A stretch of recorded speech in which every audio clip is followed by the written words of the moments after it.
Olá, sejam todos bem-vindos. Estamos iniciando mais uma edição do Conexão Popular aqui pela TV Câmara Taubaté. Você sempre nos acompanhando no canal aberto 4.2 e também nas nossas plataformas digitais. Sempre trazendo um tema relevante para você, para o seu dia a dia. E o tema de hoje, vamos abrir um espaço para falar sobre a mente humana, as psiques, síndromes, transtornos. Como detectar se você tem algum tipo de necessidade profissional com relação à saúde mental.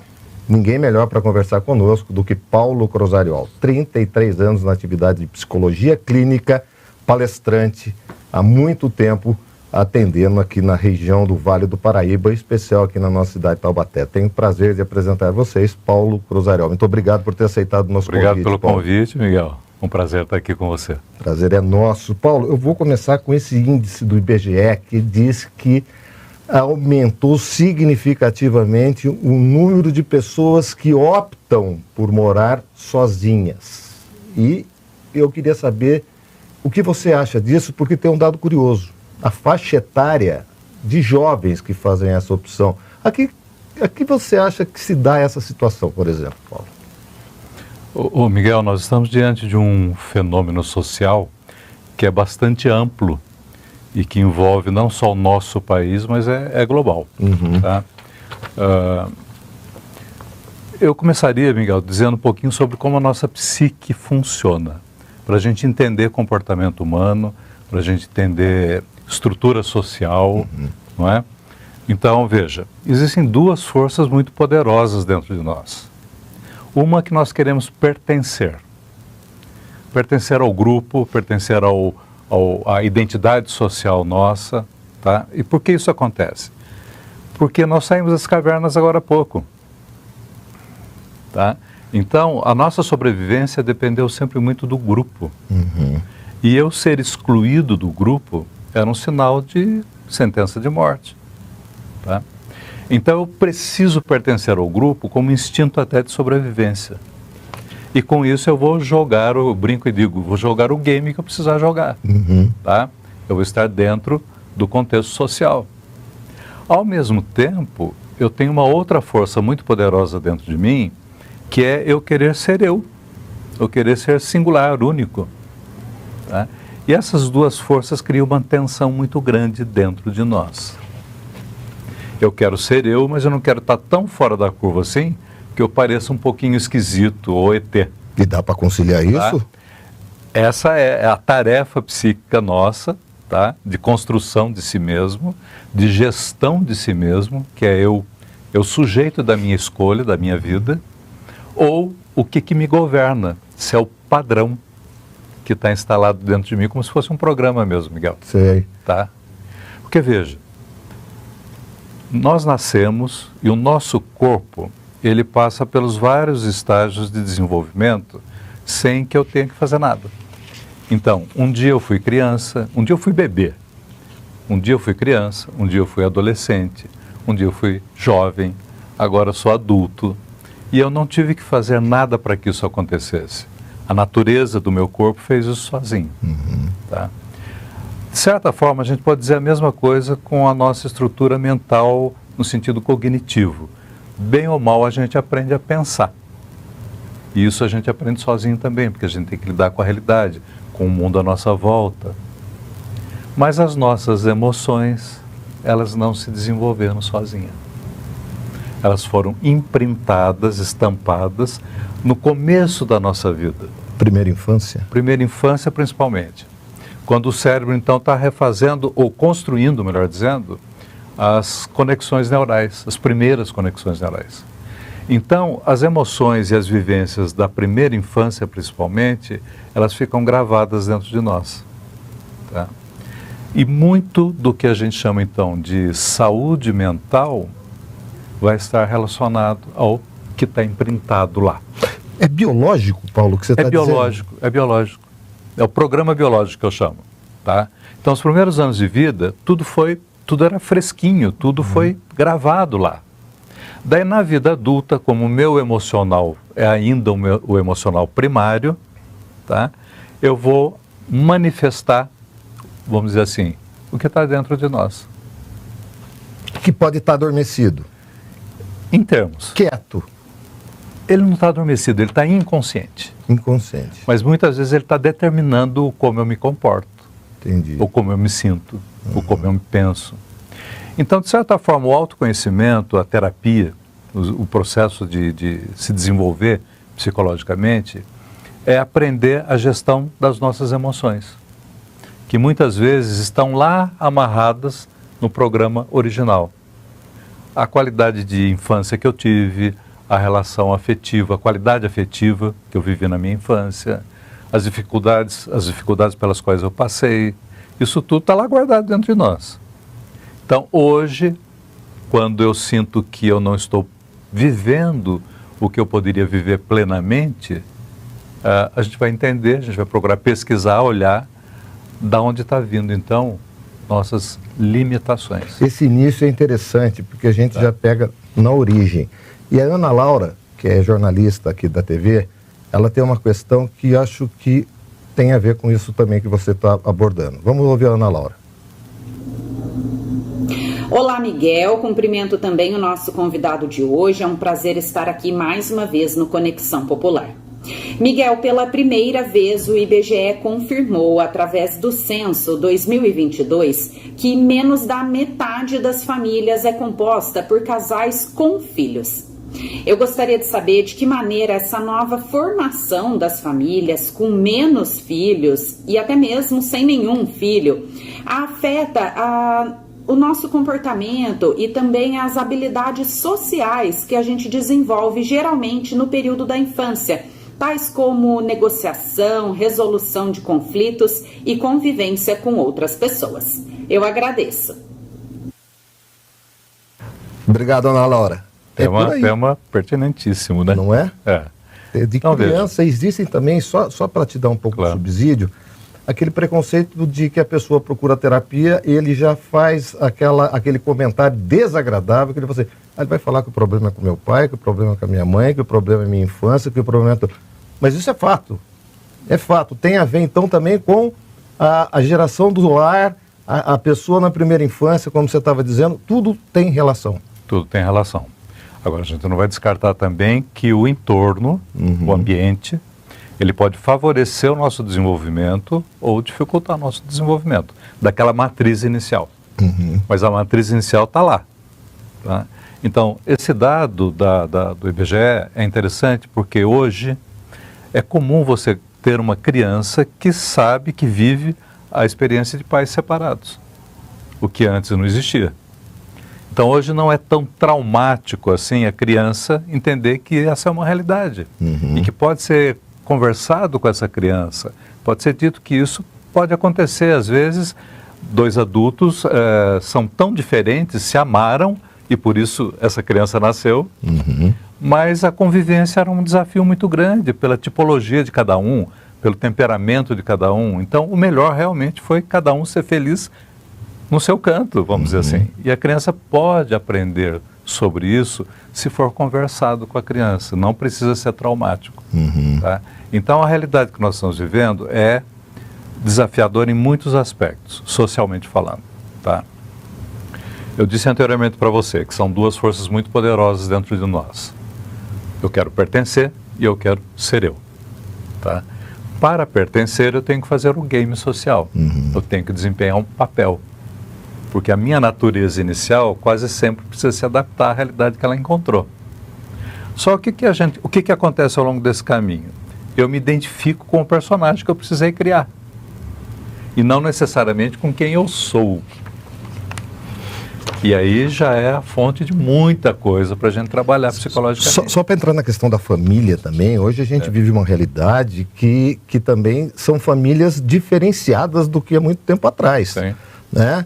São famílias em que são dois pais, em que são duas mães, né? Que é o casamento de pessoas do mesmo sexo. Como é que a criança lida com isso? Ela se adapta bem a essa nova realidade? A criança tem uma flexibilidade psicológica e emocional enorme, porque ela está em formação. E o cérebro dela ainda está novo e vazio, vamos Exatamente. dizer assim. Então a informação ali, ela pode ser processada de boa, né, como se diz. Não precisa ser traumático, desde que se apresente essa realidade para a criança. Ninguém nasce preconceituoso, né? Não nasce, né? Então, é importante esse ponto, porque a criança, se você conversar com ela, não estou falando de criança de 4 anos, 5 anos, estou falando de crianças já mais velha um pouquinho, 7 anos, segunda infância que a gente fala. Se você conversa com ela os temas que você acha que você não devia conversar, você vai ajudar essa criança, tá? Porque ela vai entender. Ela precisa de informação. Ela não pode ser deixada no escuro. Essa história de que isso não é assunto para criança, então... Não existe. Não existe. Claro que você tem o padrão, o nível de conversa que você tem com uma criança. Como você se comunica. Como que você se comunica, exatamente, Miguel. Mas é importante conversar com a criança. Dizer para ela o que está acontecendo. Para entender. Papai e mamãe não vivem juntos porque eles são muito diferentes e eles concluíram que se ficassem juntos eles iam só brigar. Tá? Por isso eles estão cada um no seu canto, felizes no seu canto. Nós estamos crescendo. Né? Nasceu, primeira infância, segunda infância, você falou desse conflito. Que eu, na minha cabeça, já começa a ficar complicado aí. Eu querer o pertencimento e querer jogar o game. Isso. E o adolescente e a criança que não quer jogar o game. E ela é tida como a diferente. Bom, tem uma coisa que eu comento com pais que trazem quase sempre adolescentes para o processo terapêutico, com a queixa de que aquele adolescente não está se adequando corretamente às tarefas, à escola, né? Tem um comportamento inadequado aqui ou ali. E eu brinco um pouco com esse pai, com essa mãe, dizendo o seguinte: olha, um adolescente que não consegue se adaptar a um mundo, vamos lá, que está doente, pode ser sinal de saúde, né? Pode ser o saudável da história. Pode ser saudável na história. Né? Então é uma brincadeira que eu faço assim, só para ter um contraponto, né? Que às vezes pode ser que não seja a criança o problema, né? Seja a estrutura que não está adequada a ela até pela tipologia dessa criança. Porque, por exemplo, você tem tipos psicológicos, Miguel, que são mais focados na abstração. E tipos psicológicos que são mais versados no pé no chão, na modelagem. E tem crianças que são assim. Então, você pegar uma criança que é focada na abstração, ela tem uma facilidade, por exemplo, de ler apostila, de aprender lendo apostila. E tem uma criança versada na modelagem que ela vai aprender muito melhor olhando o modelo e não a apostila. Entendi, tá? Entendi. Quando você padroniza um tipo de ensino, a criança da modelagem pode parecer disfuncional.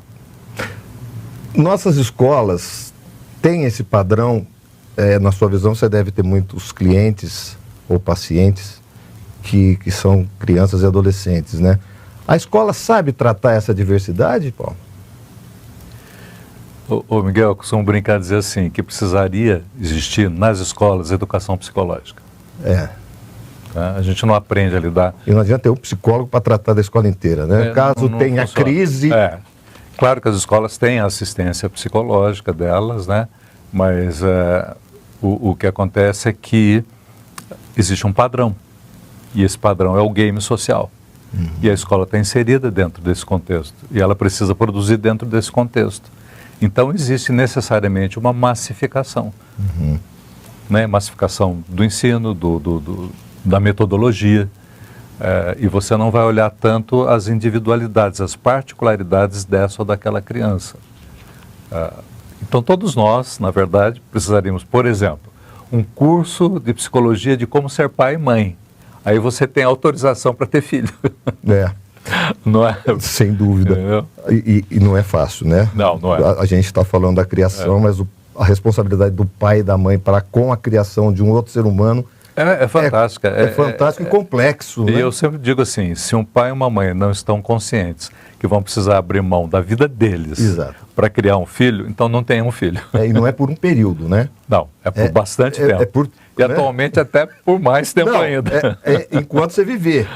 Eu queria saber até que ponto a rede social é nociva na vida do jovem, por exemplo.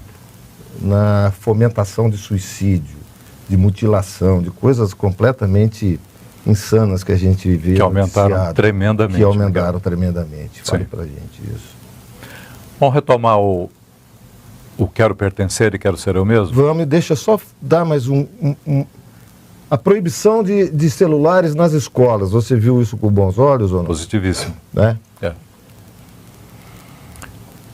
Nós desaprendemos a contemplar. A Doris Lessing, uma escritora inglesa já falecida, foi Nobel de Literatura, ela escreveu vários livros, mas um deles é Casamento entre Zonas 3, 4 e 5. E a história, bem grosseiramente falando, é de uma mulher, né, que vivia numa área mais civilizada, mais adiantada, que iria para um outro mundo para fazer aquele mundo evoluir. E quando ela chega nesse mundo menos evoluído, ela fica muito estranhada, porque eles não levantam a cabeça, eles ficam olhando só para baixo. E eu entendo que essa obra da Doris Lessing foi premonitória, porque hoje nós estamos só olhando para baixo, no celular. É verdade. Tá? Então, a vivência social antes do smartphone, antes do celular, ela se restringia ao meu entorno. Eram os ambientes que eu vivia, seja familiar, seja escolar, seja profissional. Eu tinha uma rede que era local. Então, a minha relação de pertencimento estava endereçada nesse contexto. A rede social amplia isso tremendamente, porque eu falo com o mundo inteiro praticamente. Tá? No entanto, o nível de expropriação de mim mesmo, de não pertencimento, aumenta tremendamente. E daí a angústia e o sofrimento, a ansiedade, todos os sintomas psicológicos, até psiquiátricos, que emergem a partir da rede social, principalmente com adolescentes e jovens.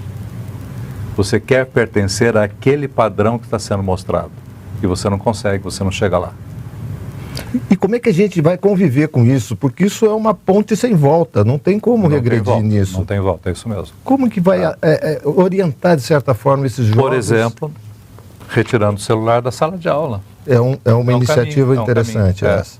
Ou os pais administrarem o uso do celular pelo jovem. Isso quando o pai também não vê isso como um alento para ele, né? Toma o celular para você se divertir aí e me dá um pouco de paz, né? Tem essa questão também. Tem um dado impressionante do número de suicídios que aumentou em crianças. Sim. Fala disso pra gente, Paulo. Assustador. Assustador. Terrível, terrível. Crianças de 8, 12 anos. Ela tem uma formação mental para pensar isso? Entendo, é pesquisa, tá? Não é um conhecimento formal já estabelecido. Mas eu entendo que rede social participa seriamente disso. Tá? Porque você tem um contexto familiar que pode ser nocivo, pode ser tóxico, né? E essa criança está nesse meio, mas ela tem uma informação hoje de como, inclusive, se suicidar. É ensinado isso, né? A se mutilar, por exemplo. Então, é essa inserção num coletivo muito mais amplo, cheio de informação, que não necessariamente está organizado emocionalmente na vida de um jovem, por exemplo. A partir de que idade você acha que a pessoa... Porque a infância você brincava de esconde-esconde, de pega não sei o quê, jogava futebol na rua, era bem legal, né? Era bem legal. Hoje é um joystick na mão, um celular na mão, você está fazendo tela. Você está de acordo com o que te oferecem em tela. A partir de que idade você acha que é importante a pessoa trabalhar o autoconhecimento? Por exemplo, é assustador quando você fala que pessoas entre 8 e 12 anos, crianças, estão cometendo suicídio. Agora é para os pais começar a conversar mais com seus filhos, a mostrar para ele a importância de se autoentender, que o pertencimento também não é você ser capacho de alguém, é você ter a sua própria personalidade, não também que se torne uma coisa tão individualista. O equilíbrio, a partir de que idade você acha que isso é importante, Paulo? Desde sempre. Desde sempre? É desde sempre. A gestão das emoções, a criança ela consegue aprender a nominar a emoção que ela está sentindo. Olha, isso que você está sentindo é raiva, isso que você está sentindo é medo. Mas ela não sabe. Ela não sabe, tá? Mas o adulto pode dizer, olha, isso aí é medo. Vai a comunicação vamos respirar, do pai vamos para cá, vamos fazer isso, vamos fazer aquilo, para você sentir menos medo. Mas isso que você está sentindo é medo. E pode ser natural dentro do contexto, você tem uma experiência nova pela frente, né? Então você pode desde cedo, Miguel. ajudar. Se comunicar melhor com os filhos, seria mais ou menos isso? Explicar o que é para ela entender. Mas também um aprendizado por parte dos pais de um pouco de gestão da própria emoção. Porque o pai pode não ter essa capacidade também. Quase sempre não está versado. Nós somos uma história, ô Miguel, meus avós que vieram da Itália foram trabalhar na lavoura. Tá? Então as gerações que nos precederam é uma história de ralação. Então se hoje aqui a gente pode falar das subjetividade mental, emocional, é porque as gerações anteriores vieram ralando muito. Sim. Tá? Sim. Então o lugar onde nós estamos hoje é ainda muito novo. E quase sempre, todos nós não recebemos o que precisávamos receber como filhote. Mas não por culpa de ninguém, não por culpa de pai, não por culpa de mãe. Porque eles próprios estavam com as demandas emocionais deles não atendidas também. É uma questão geracional. É transgeracional. Então hoje nós estamos numa condição muito mais privilegiada do que aqueles que nos antecederam. Agora, isso não significa que está tudo pronto, está tudo por se fazer ainda. Porque quando a gente chega nesse mundo, a gente é um filhote muito frágil. A gente precisa de cuidado. A gente precisa que olhem para nós. Tá? Então, eu olho para o papai, para a mamãe ou quem estiver ao meu lado, se eu estou sendo aceito, porque eu preciso ser visto. Né? Eu brinco e digo assim, então, se eu dei uma risadinha, olharam para mim, eu preciso que olhem para mim. Da próxima vez, eu vou dar 2 risadinhas. Ou então, se eu pareci ser afetivo, e quando eu fui afetivo, olharam para mim, eu preciso que me vejam. Da próxima vez, eu vou parecer 2 vezes mais afetivo. Isso é carência? Não, isso é adaptação à minha necessidade de sobreviver. Eu preciso sobreviver, eu preciso que cuidem de mim. E logo cedo, eu vou percebendo qual personagem que eu preciso ser para receber o que eu preciso. E a gente tem que ser um personagem? A gente monta esse personagem, todos nós montamos. Cria um personagem. Tá? Porque a gente vai se adaptar ao meio. Qual é a música que está tocando? Eu preciso dançar essa música. Tá? Então eu vou me adaptar. E todos nós fizemos isso.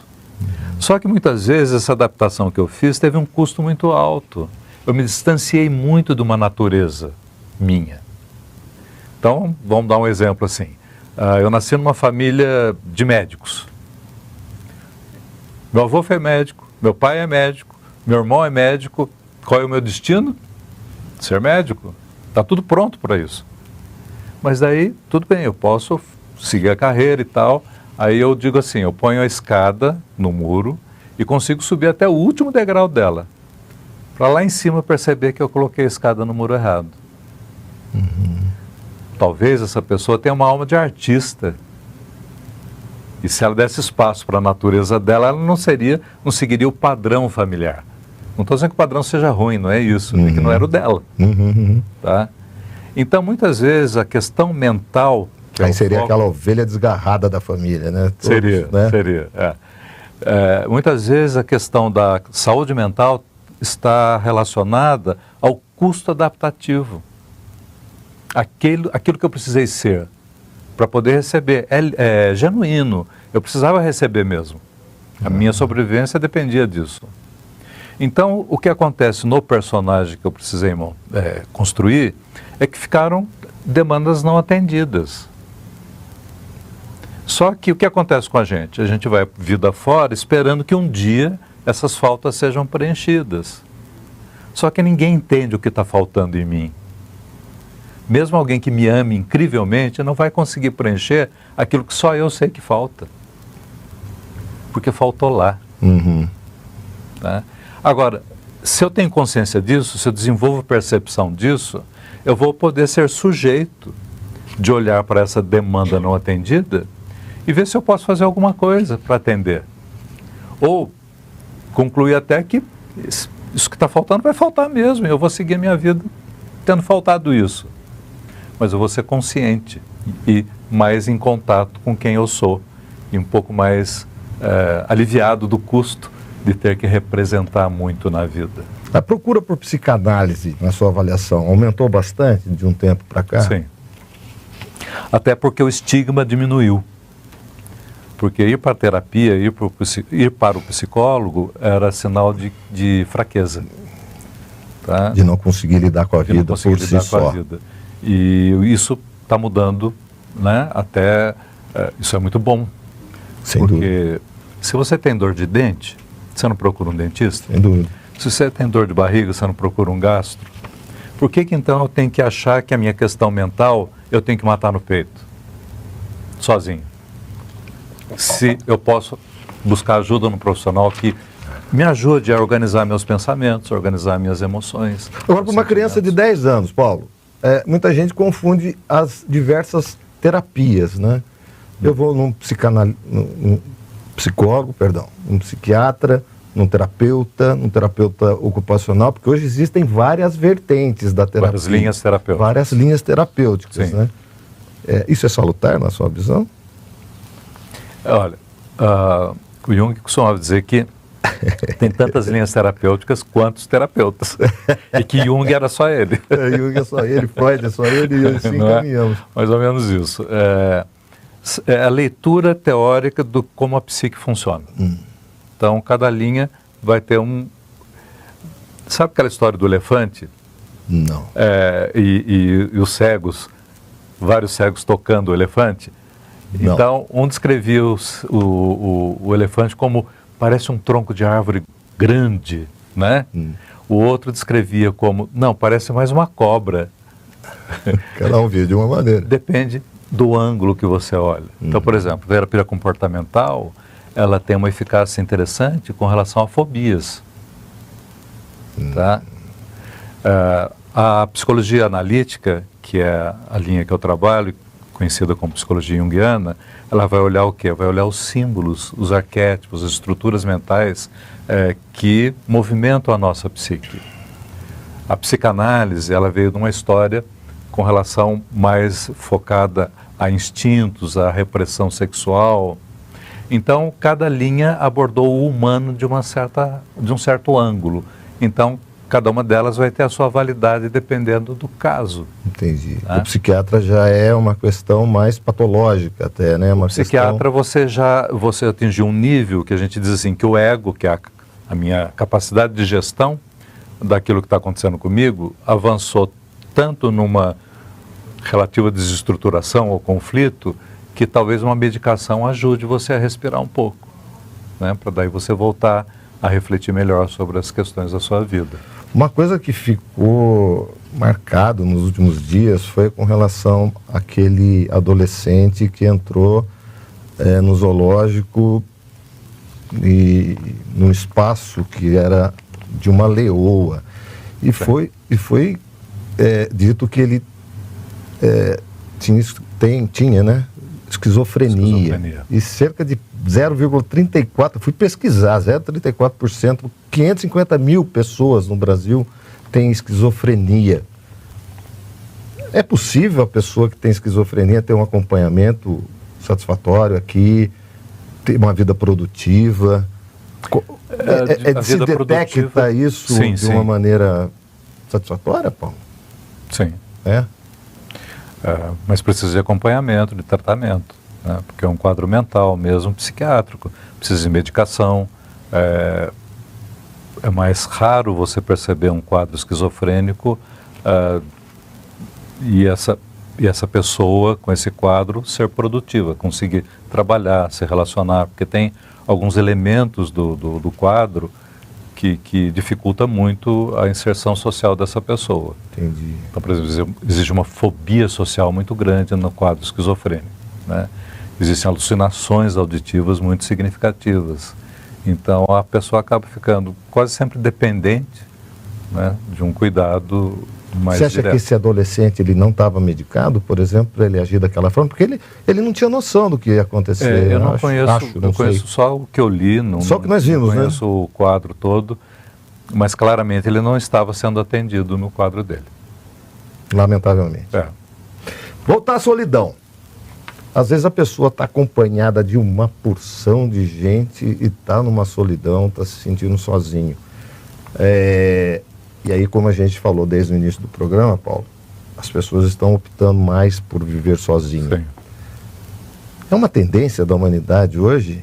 Você acha que as pessoas... É uma tendência? É. Da humanidade, bem dito. É o mundo inteiro. É o mundo, né? Não é aqui, ali, Não. em geral. Por quê? Somos mais egoístas Boa pergunta, hoje? né? É uma pergunta e tanto. Aproveitar um psicólogo renomado, junguiano, aqui, Não pra é? gente saber disso. Tem vários fatores, Miguel. Vários fatores. Primeiro, o fato de você virtualizar as relações, rede social, fez com que perdêssemos o traquejo social, tá? Convívio social. Então é interessante observar isso, principalmente em jovens, o quanto eles não sabem se vincular afetivamente. Aquela coisa da paquera, da conquista, né, do footing, ela não existe no ambiente virtual. E você está cheio de gente, não é? Mas se você olhar, você está sozinho na tela do computador. E daí você não sai da tela, você sente que você está em conexão. E você se sente socializado ali, socializado, né? Mas é fake, né? Fake, total. Porque de verdade você está sozinho, seja na tela do celular, na tela do computador. Então esse isolamento social é muito grande, é muito significativo. Então é muito comum você ouvir do jovem que ele prefere ficar sozinho. Eu achei que isso acontecia depois de uma faixa etária das pessoas, viu, Paulo? Eu prefiro ficar sozinho. Você começa a ser um pouco... todas, pode incluir você todas. Começa a ser um pouco mais seletivo, onde você vai, em alguns ambientes, mas é uma coisa que está acontecendo já com os jovens. Quase sempre é defesa afetiva. Olha só, nós temos aqui uma pergunta também do Lincoln Santiago, que é repórter aqui da Câmara. Vamos ouvir o nosso amigo Lincoln Santiago. Oi, Miguel, Dr. Paulo, pessoal que assiste a gente no Conexão Popular. Alguns estudos sugerem o aumento dos casos de depressão, de ansiedade entre jovens e adolescentes, inclusive aí com muitos registros de automutilação e até mesmo algumas ocorrências de suicídio nessa faixa etária. E eu gostaria de perguntar quais sinais que os pais devem estar atentos para verificar aí que o adolescente, o jovem está sofrendo alguma crise de ansiedade ou de depressão, como que os pais conseguem enxergar isso nos filhos e o que eles podem fazer para evitar que se chegue nesse cenário, né, para tentar ajudar ali o jovem ou o adolescente nesse momento de crise. Bom programa para vocês, até a próxima. Obrigado, Lincoln. É isso. Qual é a linha tênue da criança que é introvertida, da criança que é ansiosa, da criança que está tendo um processo de depressão? Como é que Tudo o pai junto fica e misturado, tendo... né? Tudo junto e misturado. Olha, ele pediu uma orientação no sentido do que observar. Observar o comportamento do jovem. Se ele se isola demais, é sempre o excesso no comportamento. Tá? Então, o jovem gosta de ficar no quarto dele? Gosta. Mas se ele ficar tempo demais, precisamos olhar para isso. Se o jovem está irritado, tá. Mas se ele fica irritado demais e com muita recorrência, muita frequência, vamos precisar olhar para isso. Tá?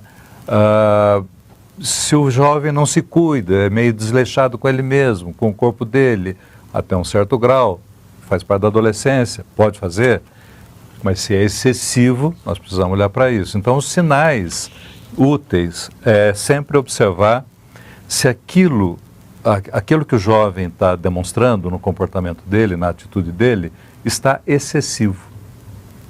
Tá? Existe um critério, chama do over, né? do além, que chama a atenção. No que chamou a atenção, você tem um indicador. Aí você precisa se aproximar desse jovem.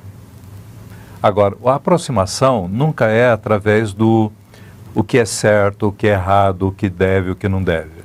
A aproximação, idealmente falando, é quase sempre afetiva. Você precisa chegar no coração desse jovem. Ele precisa sentir que ele pode confiar em você ou em alguém próximo dele, que ele possa falar sobre o que ele está sentindo, o que ele está vivendo. Mas o primeiro sinal é o comportamento excessivo em qualquer situação desse jovem. Tá? Ficar sozinho demais, ficar irritado demais, ficar briguento demais, precisa ser observado, precisa ser... Mas tem que ter um cuidado de não parecer invasão de privacidade também desse jovem, Paulo? Ou questão delicada, haja como pai questão, e vá questão ver delicada, realmente? Questão delicada, porque o jovem está em processo de formação e pai e mãe é estímulo formativo da identidade desse jovem. E uma omissão pode custar caro, né? Isso é muito diferente de castração, de abuso, não é? De invasão no sentido de desrespeito. Acho que a palavra boa, ô Miguel, no sentido de preservar uma relação existe respeito nessas relações? Porque é muito fácil um adulto desrespeitar um jovem. Principalmente por achar que é dono dele, né?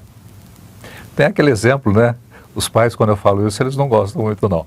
Mas assim, vai arrumar seu quarto, menino, olha que bagunça que tá. Onde se viu deixar desse jeito? E daí vira uma cobrança constante. Olha o seu quarto do jeito que tá. Aí eu pergunto pro pai e pra mãe, mas o quarto é dele? Ou então você não diz, é seu quarto. Então, olha, o seu quarto é parte da nossa casa, então eu quero que você arrume, tá? Agora, se eu digo que o quarto é dele, ele pode fechar a porta e deixar a bagunça que for. Se o quarto é dele, porque é um exercício até de responsabilidade. Sem dúvida. Mas é difícil, né? O pai e a mãe ouvir isso. A criação é complicada, né? É complicado. Mas então, olha, o quarto, você dorme nele, ele é seu, mas ele faz parte da nossa casa. Então faz bem para nós também ver aquele espaço arrumado. Por isso a gente quer que você arrume. Paulo, nós estamos envelhecendo melhor hoje? Aí eu já estou pegando uma faixa etária que já é mais interessante. Você já fez do 8 a 80, né, Miguel? Já nasceu, já passou por... Já estamos lá, né? Não está envelhecendo melhor hoje? Não. Não está envelhecendo melhor? Não. Por quê? O excesso de informação, o excesso de... Perfeito, gestão da informação. É. Porque existe o mito da juventude eterna, né? E o padrão da juventude se impõe a qualquer outro. Você não vê a velhice como algo bom. Não que seja bom necessariamente envelhecer, não é isso. Não né? que seja a melhor idade, né? Melhor idade não dá para comprar, né? Então, dói aqui, dói ali, né? Não é a melhor, com certeza. Não é a melhor idade. Mas, no entanto, o ganhar experiência com a vida, eu sempre digo assim, eu brinco e falo, aceitar a inevitabilidade da morte é importante. É importante que eu entenda que a experiência é essa. Eu nasci, eu vou viver e eu vou morrer. Essa é a jornada. E fazer as pazes na medida do possível com esse fato da nossa existência. Tá? Mas eu brinco assim, mas o constrangimento que a precede é que é complicado aceitar. Não é? O envelhecimento nunca é um processo fácil, porque é um processo de cada vez maior, mais limitações, físicas principalmente, talvez até mentais. Então existe uma forma de você envelhecer bem, sim, existe. Mas encarar a sua finitude e o processo que leva a ela é sempre psicologicamente e emocionalmente muito desafiador. Nessa carga também dessa longevidade ter aumentado dos últimos tempos, recai sobre o filho, que em determinado momento na vida acaba cuidando dos pais, né? E é preciso também saber cuidar. A gente falou de cuidar das crianças, nós precisamos também saber cuidar dos nossos idosos, né? Idealmente. Cada vez mais raro isso. Bom, conversando aqui com o Paulo, eu queria que você deixasse a sua mensagem, até porque nós estamos no mês de dezembro. É um mês também de muitas reflexões, de muita saudade, de muita situação. Cada um tem a sua individualidade, né, Paulo? Sim. Eu queria que você deixasse aqui para a gente uma mensagem de otimismo, né? De como buscar fazer consciência, de como saber do que a gente está... O que a gente está fazendo aqui? Que jornada é essa que nós estamos aqui? E eu queria que você fizesse essa mensagem para a gente. Miguel, eu vou falar do que eu sinto, percebo como sendo um sentido de você trabalhar você mesmo, de se trabalhar psicologicamente e emocionalmente, tá? Porque o que acontece conosco é assim, nós acordamos de manhã e aquele dia é novinho em folha. Ele nunca aconteceu. Fresquinho, fresquinho. Eu levanto da cama, ponho o pé no chão, eu reedito o ontem, o anteontem, a semana passada, a vida inteira passada. E aquele dia que era novinho em folha, acabou de deixar de ser novo. Então, a vida, ela é muito preciosa. E a minha capacidade de apreciação do fenômeno que é existir é o grande ganho de eu trabalhar a mim mesmo. Isso é possível. Né? Então, é como, a partir do momento em que eu consigo deixar o passado ser passado, porque o que acontece com o passado é que ele nunca vira passado. Tá? Ele é sempre reeditado. Eu consigo reaver o que eu chamo de olhar virginal. Como se eu olhasse para tudo isso como se eu estivesse vendo pela primeira vez, que é o olhar da criança. Então, esse olhar de tudo como se fosse pela primeira vez, traz de volta a minha capacidade de contemplação, de apreciação do fenômeno que é existir, que é estar aqui vivendo essa experiência incrível, maluca até, né? Que é existir. Então, se trabalhar psicologicamente, adquirir gestão de si mesmo, cria para mim essa possibilidade de eu não ficar reeditando o meu passado e sofrendo esse passado o tempo todo. Porque, na verdade, eu estou vivo aqui e agora, apesar de. Então, a mensagem é, olha a sua vida hoje, né? Não como eu sou triste ou eu sofro por causa de. E daí eu vou ter todo aquele filminho que eu passo na minha cabeça do porquê que eu sou infeliz. Tá? Se eu olho para esse hoje aqui e se eu encontro minimamente um critério de vale a pena, então todo o meu passado está abençoado. Tudo que me trouxe até aqui está abençoado. Tudo de bom e de ruim que aconteceu está abençoado. Porque apesar de, eu estou aqui e agora. Então, é essa possibilidade de se abrir para o aqui e agora, como se eu olhasse tudo pela primeira vez, é que nos espera a partir do momento que a gente faz um trabalho com a gente mesmo. Sensacional. Obrigado por ter aceitado o nosso convite. Um prazer estar aqui. Obrigado a vocês que estiveram conosco, nos acompanhando aqui em mais uma edição do Conexão Popular. Conversamos hoje com o psicólogo clínico Paulo Grossariol. Grande abraço, um bom final de ano a todos.